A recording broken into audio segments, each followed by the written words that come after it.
안녕하십니까. 미주에 계신 성도 여러분, 오늘도 함께 말씀 묵상 자리로 나오신 우리 모든 성도님들을 환영합니다. 오늘은 목요일입니다. 말씀의 제목은 예수, 우리의 유일한 중보자라는 제목으로 함께 말씀의 은혜를 나누겠습니다. 함께 말씀 나누기 전에 기도하겠습니다. 하늘에 계신 아버지 하나님, 이 말씀의 자리에서 우리의 영원하신 중보자 예수 그리스도를 우리에게 주셨사오니 참으로 감사합니다. 아버지 하나님, 아무리 힘들고 어려운 믿음의 영적 싸움이 우리에게 다가온다 할지라도 우리의 영원하신 중보자이신 우리의 구원자이시오 대속자이신 예수 그리스도를 결코 놓지 않는 우리의 모든 믿음의 삶이 되게 인도하시기를 예수님의 이름으로 간절히 기도합니다. 아멘. 오늘의 말씀의 제목은 예수, 우리의 유일한 중보자라고 하는 제목으로 함께 말씀의 은혜를 나눕니다. 오늘 본문의 말씀 먼저 봉독하겠습니다. 요한계시록 13장 4절에서 5절의 말씀입니다. 용이 짐승에게 권세를 주므로 용에게 경배하며 짐승에게 경배하여 가로되 누가 이 짐승과 같으뇨? 누가 능히 이로 더불어 싸우리오 하더라. 또 짐승이 큰 말과 참남된 말하는 입을 받고 또 42달 일할 권세를 받았느니라 라고 기록합니다. 계시록 13장 3절에서는 그의 머리 하나가 상하여 죽게 된 것 같더니 그 죽게 되었던 상처가 나음에라고 이야기합니다. 교황의 몰락의 길에서 라테란 조약을 통하여 다시 이태리에서 교황권이 인정되고 정식 대사를 교환하는 한 나라로서의 인정을 받게 됩니다. 창세기 3장 15절에서 그의 머리에 치명적인 상처를 받게 될 것이라고 하는 예언되었던 이 말씀이 성취되었습니다. 그러나 그 시간이 흘러서 짐승은 다시 회복하게 되는 것을 보게 됩니다. 그 머리 하나가 상하여 죽게 되었던 상처가 나아서 다시 재기한 짐승이 4절에서 바로 사단이 마치 자신이 하나님이나 된 것처럼 살아난 짐승에게 권세를 준다라고 이야기하고 있습니다. 그 머리 하나가 상하여 죽게 되었던 상처가 나아서 다시 재기한 짐승이 4절에서 사단이 마치 자신이 하나님이나 된 것처럼 살아난 짐승에게 권세를 주고 이 땅의 모든 권력들과 상고들 그리고 모든 사람들이 바로 용에게 경배하도록 만들라고 하는 것입니다. 결국 사단은 자신의 대리자들을 통해서 하나님께로 향하고 있는 경배를 자신이 받고 싶은 것입니다. 바로 이 짐승은 자신에게 권세를 준 바로 용을 찬양하기 시작합니다. 누가 능히 이로 더불어 싸우리오라고 말을 하지요. 군사력도 없는 교황의 세력, 정치적 국가의 수장도 아닌데 왜 세상의 지도자들은 그에게 굽실거리고 있는 것입니까? 그래서 4절의 말씀에 주목해야 하는 것입니다. 그 뒤에는 사단이 권세를 주었기 때문입니다. 세상의 역사는 분명히 선과 악 사이의 대쟁투임을 분명하게 보여주고 있는 장면입니다. 그들의 힘의 근원이 무엇임을 볼 수 있습니다. 여러분, 사단은 모든 세상 지도자들과 상고들과 영향력 있는 사람들을 모두 모아서 새로운 자신만의 질서 아래에 두기 위하여 준비하고 있습니다. 그러나 그들의 대적인 남은 무리들은 어떠합니까? 오합지졸처럼 보이고 있습니다. 각 교회마다 여전히 싸우고 시기하고 미워하고 각 성도들은 신앙의 기준마저도 모호한 신앙인의 삶을 살고 있지 않습니까?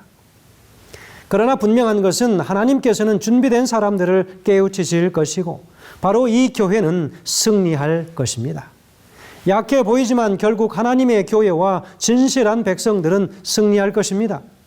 이 승리의 중심에는 하나님의 계명을 끝까지 붙들고 따라가는 자들만이 승리할 것입니다. 4절에서는 하나님처럼 자신의 권세를 부리는 모습으로 신성모독적인 행동을 하고 있는 사단의 모습입니다. 자, 그러면 5절의 말씀을 살펴봅니다. 또 짐승이 큰 말과 참남된 말을 하는 입을 받고 라고 말하고 있습니다. 다니엘 7장에서 작은 뿔이 큰 말하는 입을 가졌다라고 한 것과 같은 맥락입니다. 참남이라고 하는 말은 무엇일까요? 헬라어로 블라스페미아라고 하는 그런 단어로 사용되어집니다. 그 의미는 불경건한 말, 신성모독의 말을 의미할 때 이 단어를 그렇게 사용합니다. 성경에서 불경건한 말이나 행위들, 다시 말하면 신성모독적 행위에 대하여 두 가지로 말하는데, 첫 번째는 사람이 하나님과 동등한 행사를 취할 때 그렇게 사용되어집니다. 두 번째는 사람이 자기의 죄를 사할 권세가 있다고 주장할 경우에 그렇게 사용되어집니다. 요한복음 10장 30절에는 나와 아버지는 하나이니라 라고 말씀하십니다. 31절에서는요, 유대인들이 다시 돌을 들어 치려 하거늘, 32절에서는 예수께서 대답하시되 내가 아버지께로 말미암아 여러 가지 선한 일을 너희에게 보였거늘 그 중에 어떤 일로 나를 돌로 치려 하려느냐라고 말씀하십니다. 33절에서는요, 유대인들이 대답하되 선한 말을 인하여 우리가 너를 돌로 치려는 것이 아니라 참남함을 인함이니 내가 사람이 되어 자칫 하나님이라 함이로라 라고 이야기하고 있습니다. 요한복음 14장 9절에서는요, 나를 본 자는 아버지를 보았거늘 어찌하여 아버지를 보이라 하느냐라고 그렇게 말씀하십니다. 유대인들이 볼 때는 엄청난 참남죄이죠. 자신을 일컬어 하나님과 동등되다라고 이야기하고 또한 자신 스스로를 아버지와 하나라고 그렇게 이야기하고 있지 않습니까? 신성모독죄입니다. 그러니 유대인들은 예수님을 돌로 치려고 하는 것이었죠. 자신을 가리켜 하나님이라고 하면 참남된 것입니다. 그러나 예수님은 하나님이시기 때문에 참남된 것이 아니었죠. 그러나 유대인들이 당시의 사회적인 배경으로 볼 때에 예수님이 참남된 말을 한 것이었습니다. 한 중풍병자가 친구에게 실려와서 지붕을 뚫고 내려와 예수님에게 고침을 받습니다. 예수님께서 중풍병자를 고치시면서 내 죄 사함을 받았느니라 라고 하심으로 바로 그것이 참남된 말이 된 것입니다. 누가복음 5장 21절에서는 이야기하지요. 서기관과 바리새인들이 의논하여 가로되 이 참남한 말을 하는 자가 누구뇨? 오직 하나님 외에 누가 능히 죄를 사하겠느냐라고 이야기하며 깜짝 놀라게 됩니다. 이와 같이 자기를 하나님이라고 하든지 자기를 사람의 죄를 용서할 수 있는 능력이 있는 존재라고 말할 때 그것은 참남하다라고 여김을 받았던 시대적 배경이 있었습니다. 그런데 분명한 것은 디모데전서 2장 5절에서 이야기하기를 이렇게 이야기합니다. 하나님은 한 분이시요 또 하나님과 사람 사이의 중보도 한 분이시니 곧 사람이신 그리스도 예수라라고 말하고 있는 것은 더 이상 부인할 길이 없다는 것입니다. 그런데 본문에 보면 참남된 말하는 입을 가지고 나온 짐승에 대해서 설명하고 있습니다. 그러므로 이 짐승은 스스로 하나님 행세를 하고 자신을 가리켜 하나님이라고 하면서 모든 사람의 죄를 용서할 수 있는 바로 권위를 가지고 있다라고 이야기하는 것입니다. 로마 교회는 사제가 하나님과 죄 많은 인간 사이의 중재자라고 가르치고 있습니다. 그러나 사제 자신도 죄인이고 그 자신도 중보자가 필요하기 때문에 그는 우리의 중보자가 될 수 없음을 분명한 사실입니다. 신성모독은 어떤 인간이 자신을 신으로 혹은 신을 대신한다고 주장하는 것으로도 정의될 수 있습니다. 이런 주장들을 뒷받침하기 위해서 로마 교회는 이렇게 말하고 있습니다. 교회의 고난에 대하여 이렇게 언급합니다. 교황 레오 13세 회칙 304페이지에는 이렇게 말하고 있죠. 우리는 이 땅에서 전능하신 하나님의 자리를 차지하고 있다라고 기록하고 있습니다. 참으로 놀라운 일이지요. 로마 교회는 자신들이 법을 정하고 기록하면 그것이 곧 법이기 때문에 그렇게 말할 수 있는 것입니다. 교황만이 거룩하다라고 불릴 수 있다라고 이야기합니다. 교황 페라리스 교회 사전에는 이렇게 기록합니다.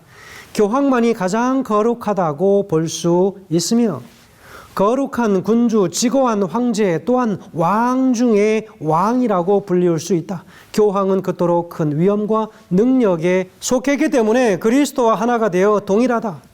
그래서 교황이 말하는 바는 무엇이든지 하나님의 입이 말씀한 것처럼 여김을 받는다라고 이야기합니다. 여러분, 이와 같이 하나님 노릇을 하기 때문에 계시록에는 참남되다라고 말하고 있는 것입니다. 자, 그렇다면 죄 용서에 대하여 이 짐승이 하는 것을 좀 우리가 보아야 하지 않겠습니까? 고해성사 요리문답에는 이렇게 이야기하고 있습니다. 질문에 고해성사란 무엇인가? 답을 이렇게 합니다. 고해성사란 사제가 하나님을 대신하여 죄를 사해주는 성례이다 라고 말합니다. 질문에 사제는 참으로 죄를 사는가? 아니면 죄들이 사해졌다라고 선언하는 것뿐인가? 답을 이렇게 합니다. 사제는 그리스도에 의하여 그에게 부여된 권세로서 죄들을 실제로 참으로 사한다라고 이야기합니다. 질문은요, 고해성사에서 누가 죄를 사하는 권세를 가졌는가? 답은 가톨릭 교회의 감독, 다시 말하면 주교들과 사제들에게 위임되었다라고 이야기하고 있습니다. 성도 여러분, 이 사람들은 직접 죄를 사한다라고 말합니다. 죄가 사해졌다라고 선언하는 것이 아니라 죄를 사하는 권한이 있다라고 이야기하는 것입니다. 직접 죄가 사해지는 것이 아니라면 신부 앞에서 죄를 고백할 필요가 없습니다. 그들이 있는 곳에서 하나님께 직접 죄를 고백하고 용서를 구하면 되는데도 바로 이 로마 가톨릭은 교리 자체가 고해성사를 통해서만 죄 용서를 받도록 규정하고 있다는 것입니다. 그러니 참남된 것이 아닌가라는 것입니다. 하나님 행세를 하고 하나님처럼 죄를 사하기 때문에 그것이 참남에 해당하는 것입니다. 1260년의 긴 기간 동안 하나님의 교회를 박해하고 하나님의 백성들을 괴롭혔던 그 교황의 세력이 마지막 시대에 다시 살아날 것이기 때문에 다시 나타나서 하나님의 백성들, 그 남은 자손들을 박해할 것을 예언하고 있는 것입니다. 우리 예수님께서만이 하실 수 있는 중보사역과 죄 사함의 일에는 오직 하나님의 권위에 있는 일이라고 하는 사실을 오늘 우리는 믿어 의심치 않게 되길 간절히 소원합니다. 영감의 교훈에는 이렇게 기록합니다. 죄를 용서할 권세를 가지신 유일한 분. 그러나 그들은 죄를 용서하는 그분의 권세를 빼앗을 수 없었다.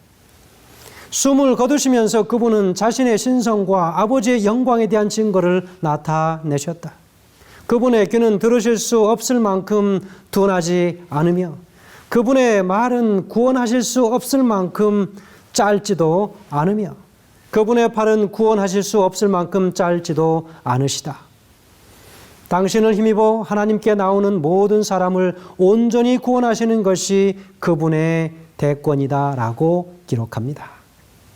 짐승은 인간을 신의 자리에 앉혀놓고 우리의 중보자로 제시하고 그리스도의 자리를 대신하는 바로 신성 모독의 참남죄를 범하고 있는 것입니다.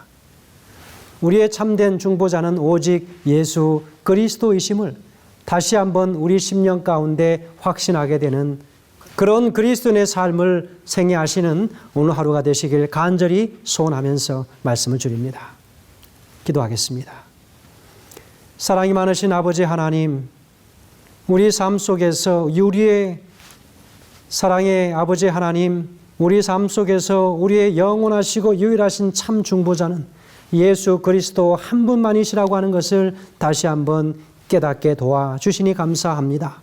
그분만이 우리의 죄를 사해 주실 수 있는 능력이 있는 분이심을 다시 한번 기억하게 하셔서 우리의 유일하신 중보자이신 예수 그리스도 앞에 담대히 나아가는 그 일이 조금도 우리의 생애 속에서 부족하지 않도록 인도하시기를 우리를 죄에서 구원하신 예수님의 귀하신 이름으로 간절히 기도드리옵나이다. 아멘.